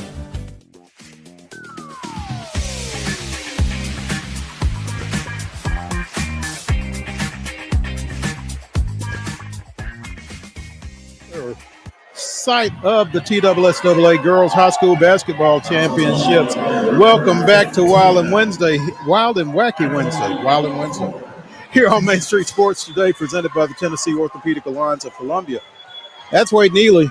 I'm Maurice Patton, and we are joined now by Joe Sullivan of Main Street Media. This is Joe's time of year as we are getting into postseason play on the college basketball level.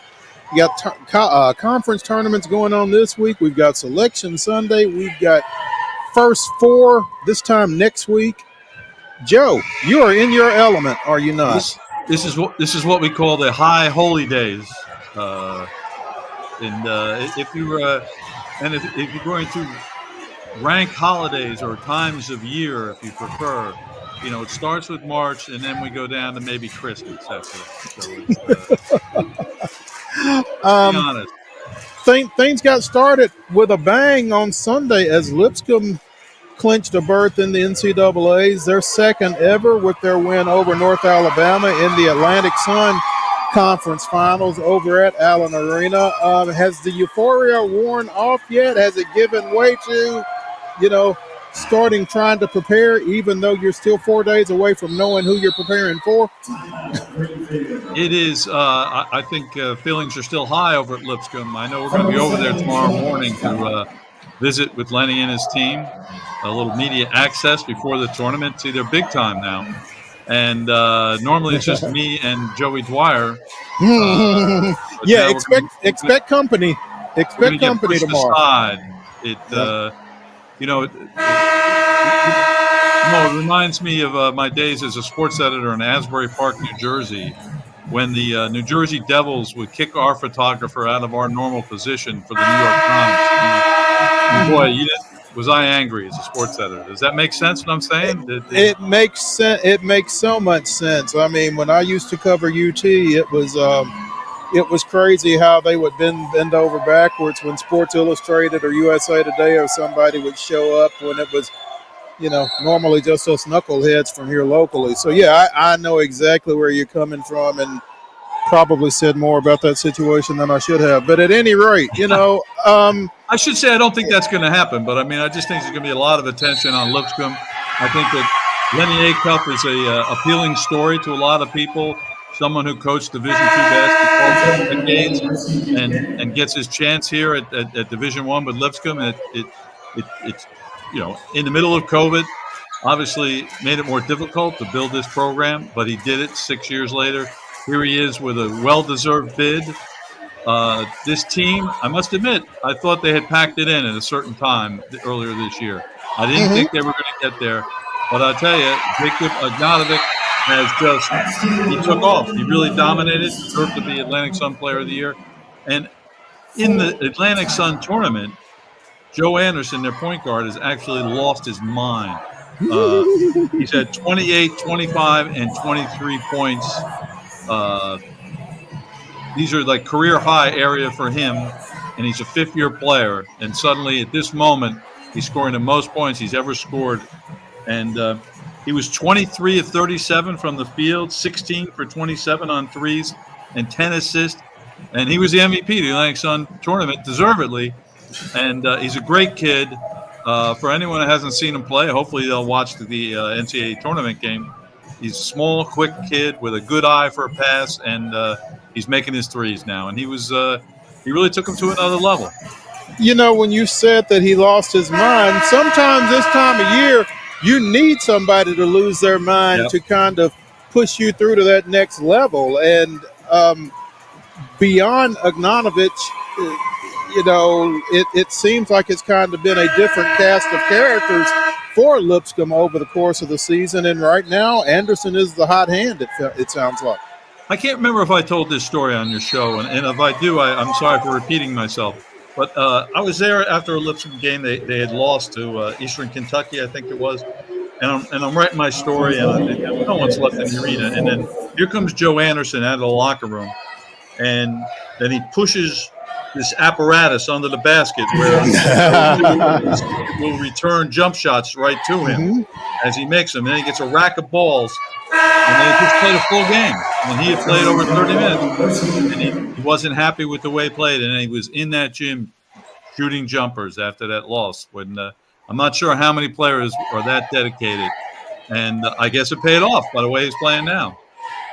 Yeah, you would certainly like to think that it would pay off. And you kind of touched on it, Joe, but does this really take Lipscomb, to that extra level? BracketMatrix.com, which I love, it aggregates all of the projections. Lipscomb safely at a 13 seed. That's kind of in that realm where, hey, it's not at all out of the realm of winning a game or two. It's not just a feel-good story if they win. You're talking about some bona fide good teams kind of getting seeded in that realm. So I'm curious, with that addition or with that new play, how high can they go in your mind? Yeah, so 13s win, all the time in this tournament. And they certainly, the other thing they have going for them is a veteran team. They've been through a lot. They're not going to get picked up by most situations. And but I did. So Joe Lenardi, as you know, my guide to the brackets, had them as a 13 seed playing in Seattle, unfortunately. And but who were that you'd play a 4 if you're a 13? So the other 4s in the Lenardi bracket are Clemson, Wisconsin, Purdue, and Maryland. Sounds like a tall order when you say it out loud, doesn't it? It does, but I mean, anytime you mention a Power 4 like that against a team coming from a one-bid league, you tend to be a little overwhelmed like that. But, I would, again, going back to Lenny Acuff and his coaching career and his coaching acumen, you feel like with the team that he's got, he could come up with something that would give them a chance against most of those. Yeah, I agree with that. I think obviously he's got a great basketball mind, and he will have a great strategy, and then they have to execute. Whether they're going to be, where you look at this team is they can be overmatched physically. They're not gigantic, and they're not big and strong necessarily. So there is possibility they could, Purdue and all their bruisers might beat them down. On the other hand, Joe Anderson can get loose with his quickness, get some easy baskets. They defend. If they defend well enough, an upset could happen. So we can't rule it out, even though it sounds daunting. Mm-hmm. It's kind of for folks who have been around this area and have been around Lipscomb basketball for a minute. It might be kind of amazing that we've talked this long about Lipscomb and their success, and we've not mentioned Will Pruitt. Oh my gosh. Yeah, so there's, Lenny Acuff would call him Mr. Lipscomb. The consummate bison is what he says about him. And he's just a steady player that's going to give them some offense, definitely some defense. And he's a tremendous rebounder for a 6'3" guard. And that team needs that. And there's a leadership quality to him that's important. And he would certainly rank up there as one of their most important players for sure. And did we mention this that he got engaged at center court? I don't remember mentioning it. I feel like we would remember an engagement I feel like we would remember that. Yeah, I'm doing too much media. But you guys are still my number one choice. Well, thank you. So he got engaged at center court in Allen Arena a couple weeks ago to a women's basketball player. And her name's escaping me. She's the all-time leading scorer at Lipscomb. Jalen Holcomb? Save yourself, Jalen Holcomb. We bailed you out. Jalen Holcomb, who is the daughter of former Cleveland Browns quarterback, Middle Tennessee State quarterback, Lincoln County High School quarterback, Kelly Holcomb. Nice, Mo. I like how you kept that going, that string there. That was good. Yeah, so that they got engaged right at center court. So they filmed it. There's a video. They haven't shared it. I tell you, it would really go viral. Where they told her to go to center court. They were doing like a promo ad for the ASUN women's tournament, And so they had her, the lights were low at the court, and out of the darkness comes Will to get down on one knee and ask her to marry him. So it was, Oh my goodness. yeah, it's really kind of amazing. And I brought up the Will. I put it at the bottom of one of our stories for Main Street, Nashville. But I asked, Will, I said, did you pick a less busy time of year? And he really didn't have. He just said it was time to do it. It was time to ask her, and we wish them obviously all the happiness. Oh, you wish him all the happiness, but I tell you, that's a gutsy move on Mr. Pruitt's part because, I mean, you feel like you know the answer to that question. But You worst case scenario, a public proposal, anything could go wrong. Yes. And if it goes wrong, obviously, then it goes way wrong, and viral for the wrong reasons at that point. Yeah. And they were filming. No pressure, Will. Good luck. Greenfield just finished off a 44-39 victory over North Green here in the final Class 1A girls basketball state quarterfinal. So it will be Greenfield and Richland at 11 o'clock here tomorrow, on Friday, in the Class 1A semifinals. We continue with Joe Sullivan of Main Street Media talking a little local hoops. Joe, are you keeping any tabs on Texas and Vanderbilt right now? When you started giving the listeners the updates on the game there, I checked, and it looks like Vanderbilt is trailing 28-19 with looks like they're under 4 timeout. Yeah, with 3:22 left in the first half. I mean, there's still a lot of basketball to be played, obviously, but Vanderbilt seemingly has not gotten off to a great start. Now, the question becomes, and again, we're going to have Jerry Palm tomorrow at 3:20 talking a little bracketology before Selection Sunday. Has Vanderbilt done all the work? How much does a loss right now hurt them? And can Texas play their way into anything with a win? Texas definitely needs to win because they're definitely on the bubble. And Vanderbilt is safe. They are in the tournament. I mean, it might affect their seeding. All respect to Jerry Palm, a high-quality guest for you guys, by the way. I hadn't looked at Jerry's today. But, if you want to get us in touch with Joe, if you want to get Joe on the show, we'd be more than happy to have him. All right. Well, I will next time I talking to him, I will mention that. Feel free. Give him my number. He has Vanderbilt as an 11. So, I mean, this is they're safely in the field at 11. They're not going to be. They're not going to be in the first 4 or anything like that. They're going to be. Okay. I'm curious about that game because, it feels like obviously all the desperation factor favors Texas. And I do kind of wonder, it's easy to say, given the score what it is now, but I do kind of wonder in that matchup, you got a really hungry Texas team versus Vanderbilt who suddenly kind of feels pretty safe, to your point a moment ago, Joe. Wade, I think you mentioned that about someone else too, or was that Vanderbilt you were talking about earlier in the show when I was on in the green room there? I can't imagine anyone thinking they're safe or not playing all out to win and being totally motivated. There's talk of Auburn. Should you or should you not really go for this SEC championship? Yes, that's what you were talking about. Yes. Should you maybe rest Broom and some of the guys? No, you don't rest them. You play to win. You play to win the championships. Unless they're really injured, anyone who's capable of playing should play and play to win and play to win championships. I'll be adamant about this. It is, the ultimate lesson of this, right, is the 2007 New York Giants when they had a regular season game against the Patriots, the undefeated Patriots, in the final week of the season, and the Giants were locked into their seed. A win or a loss did not matter, and Tom Coughlin played the starters. Giants played as well as they could have played all season. They lost to the Patriots in that game. But the lesson learned that they could play with the Patriots and what their quality of play was, the team playing with courage and determination led to them winning the Super Bowl that year.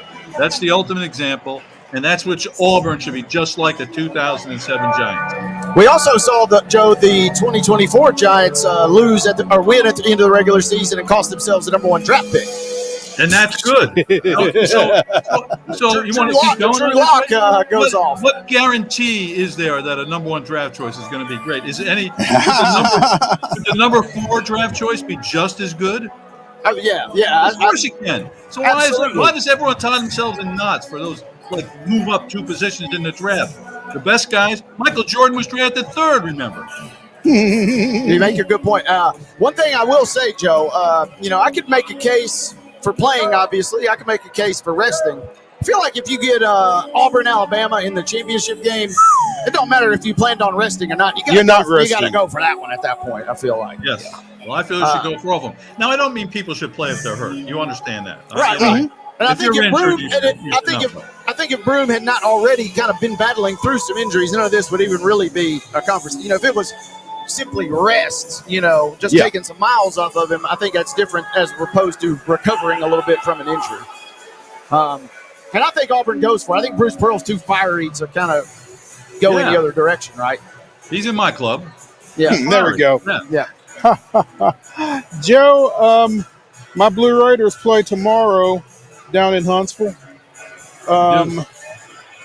What's your read on them right now? Yeah, so this is a bad matchup for them. I mean, playing Louisiana Tech, who they lost to twice during the regular season, so that's troubling. And I think it's a game that is could go either way. Obviously, that's cliched, I realize, but I'm worried, having lost to them twice, that maybe this is just a bad matchup for them. Hopefully, they can overcome that.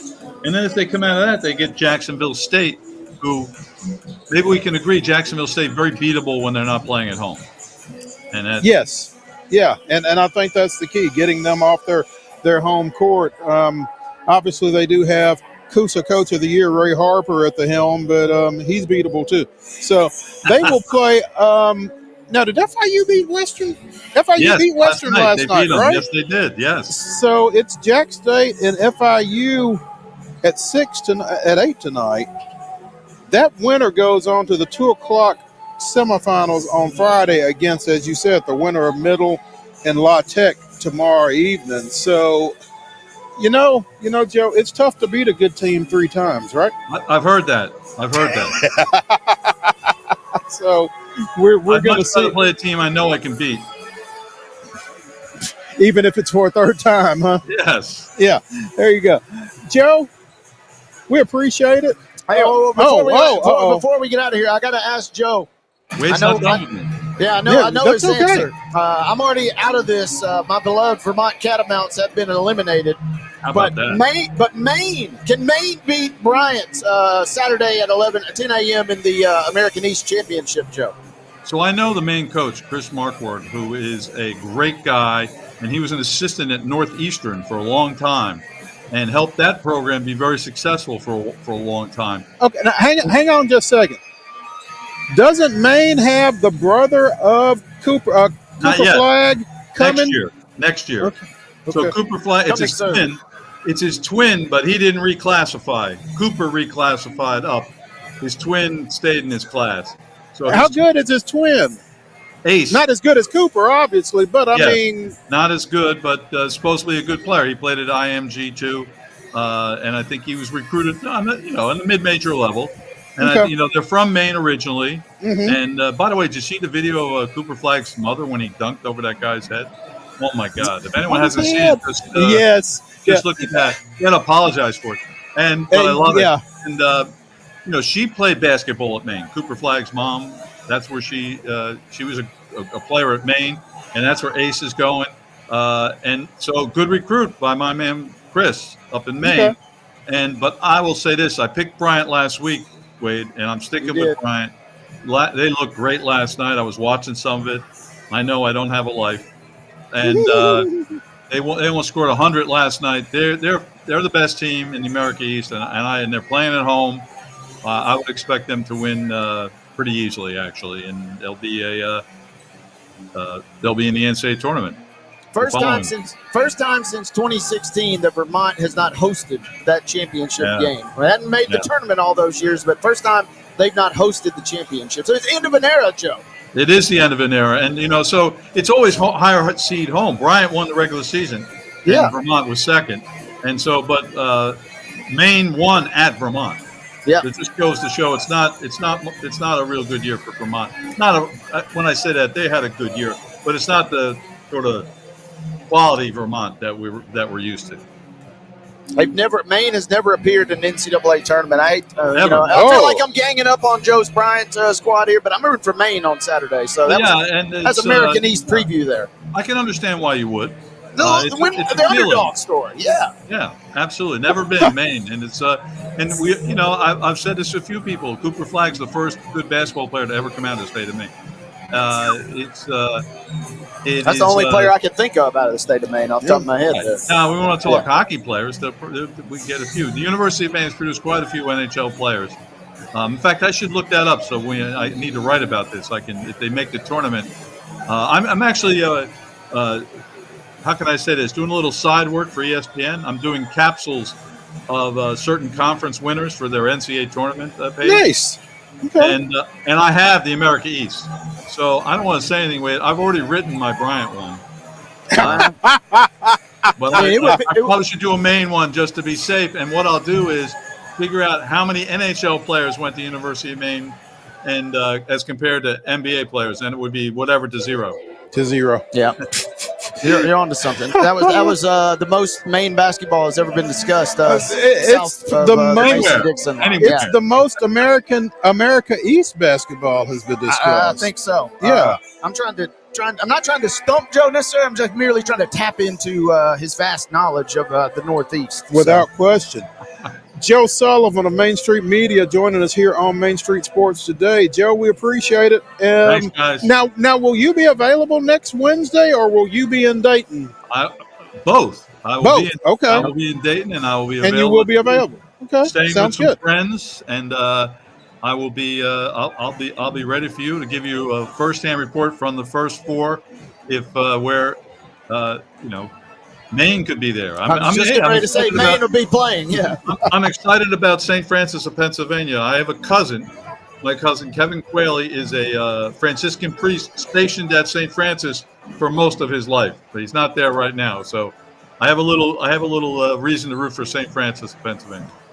My cousin Kevin, not to be confused with my cousin Vinny. There. Joe Sullivan, we appreciate it. We'll see you next week. Okay. Thank you, Joe. When we come back on Wild and Wacky Wednesday here on Main Street Sports Today, presented by the Tennessee Orthopedic Alliance of Columbia, it will be Wild and Wacky Wednesday. Wade and I will give you the weirdest, wildest, and wackiest news from across the globe. Stay tuned.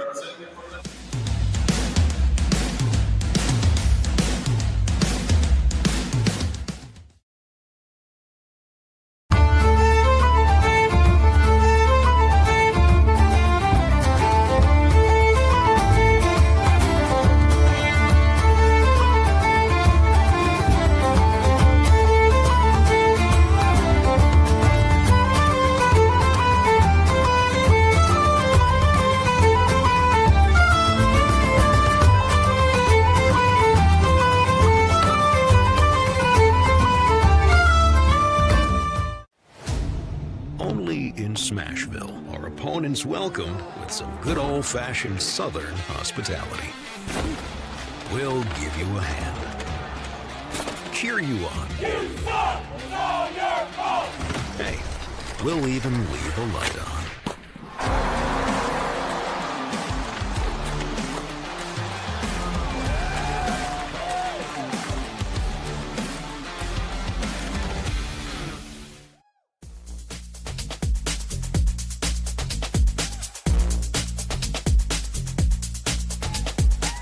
It's the final segment of Wild and Wacky Wednesday here on Main Street Sports Today, presented by the Tennessee Orthopedic Alliance of Columbia.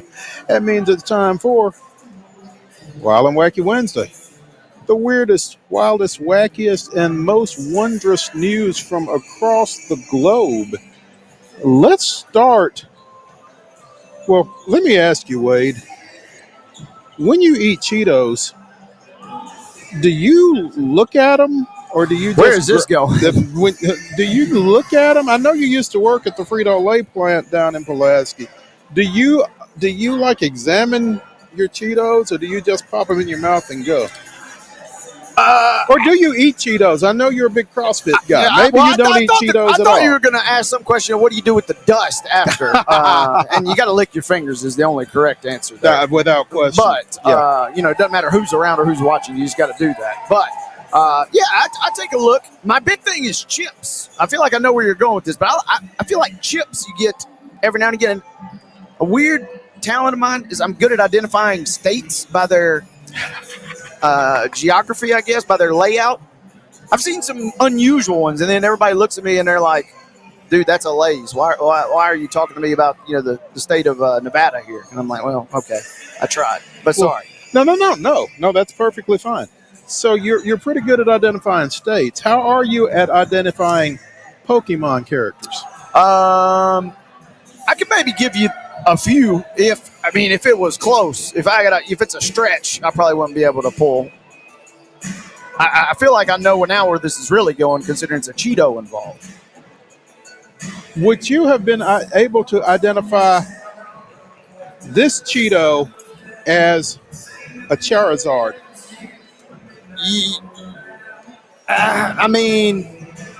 If you'd have said, hey, which Pokemon does this resemble? The fact that it was a Cheeto, hopefully a flaming hot Cheeto, by the way. Those are the best. Absolutely. But if you'd have said, which Pokemon is this, I might have came up with Charizard, just because that's like the most famous one. But no, just looking at that, you say, what does this look like? It does have dragon-like features, I will admit, or a small dog. Okay, next question.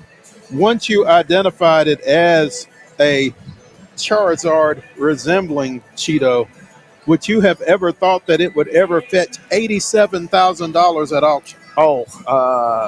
No would be the answer. I know that sometimes these weird ones, you see like this potato looks like the Mona Lisa, or this blah blah blah. I do see those items up for auction every now and again. But I wouldn't have thought a Cheeto. You're telling me $80,000?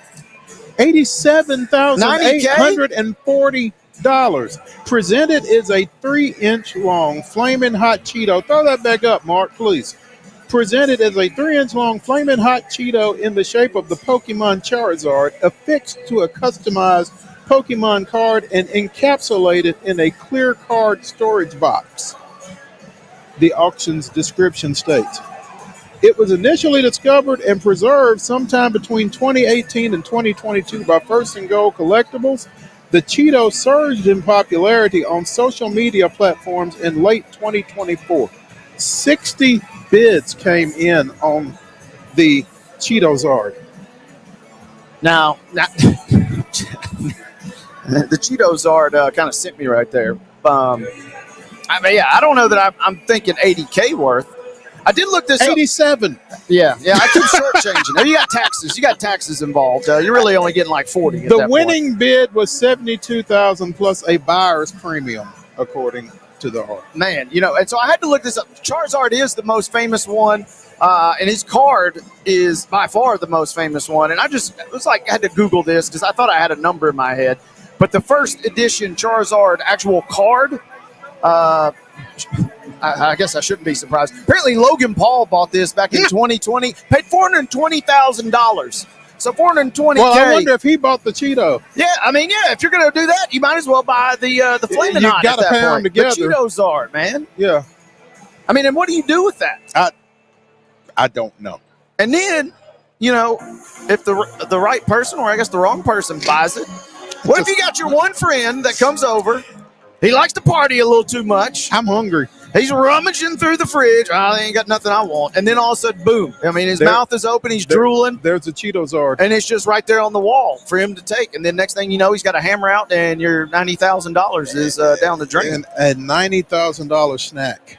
And just, I don't know how old. Do we know how old that Cheeto is? It's a flaming hot Cheeto, and it could potentially be really old. It could be in and out in minutes. It was initially discovered and preserved somewhere between 2018 and 2022. So it's at least 6-7 years old. Yeah. No, man. I just feel like, I don't know what you do with that. And then if you point that out, right? the whole appeal is the novelty, and you want to brag to your friends, but I mean, once you do that one time, I mean, I guess though, if you got $90,000 to spend on a Cheeto, you can do just about anything. I guess you can. I'm jotting this down on my notebook. I got a new life goal. That's to be able to spend $90,000 on a Cheeto. On a Cheeto, not a bag. Yeah.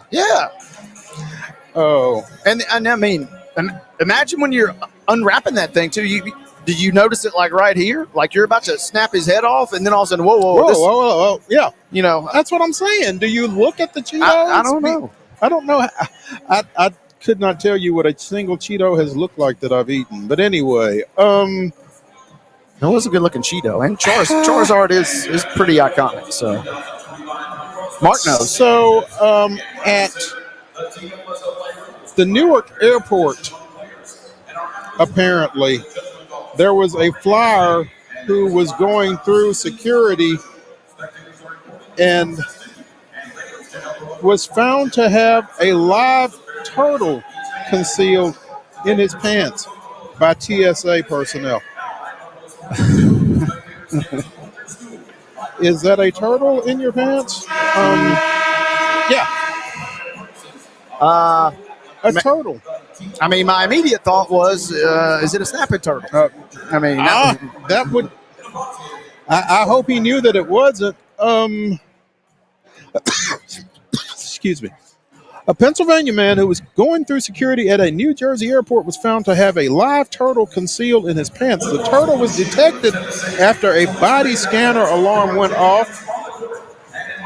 An officer then conducted a pat down and determined there was something concealed in the groin area of this man's pants. When questioned further, the man reached into his pants, pulled out the turtle, which was about 5 inches long and wrapped in a small blue towel. He said it was a red ear slider turtle, a species that is popular as a pet.